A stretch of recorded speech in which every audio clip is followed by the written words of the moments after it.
नसरापूर अत्याचार आणि हत्या प्रकरणामध्ये आज आरोपीला शिक्षा सुनावली जाणार आहे। अत्याचार आणि हत्ये प्रकरणात भीमराव कांबळे हा दोषी आहे, त्यामुळे या नराधमाला फाशी होणार की जन्मठेप मिळणार हे पाहणं महत्त्वाचं आहे। न्यायालयाच्या निर्णयाकडे राज्यासह संपूर्ण देशाचं लक्ष लागलंय।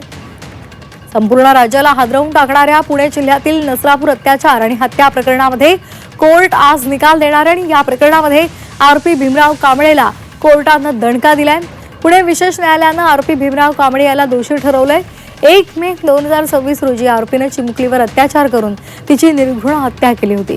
आरोपीनं वासरू दाखवण्याचा आणि खाऊ देण्याच्या बहाण्यानं तिच्यावर अत्याचार केला आणि नंतर तिचा निर्घृण खून केला।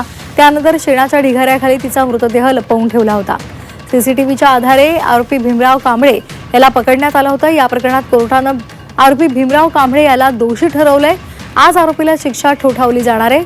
दोषी नराधम भीमराव कांबळे याला फाशी मिळणार की जन्मठेपेची शिक्षा सुनावली जाणार याकडे लक्ष लागलेलं आहे। तर अतिशय जलद गतीनं हा संपूर्ण तपास झाला आणि त्याचबरोबर याची सुनावणी सुद्धा पार पडली आणि आज निकालाचा दिवस आहे आणि त्यामुळे साहजिकच त्याला फाशी होणार की जन्मठेप याकडे सगळ्यांचं लक्ष लागलेलं आहे।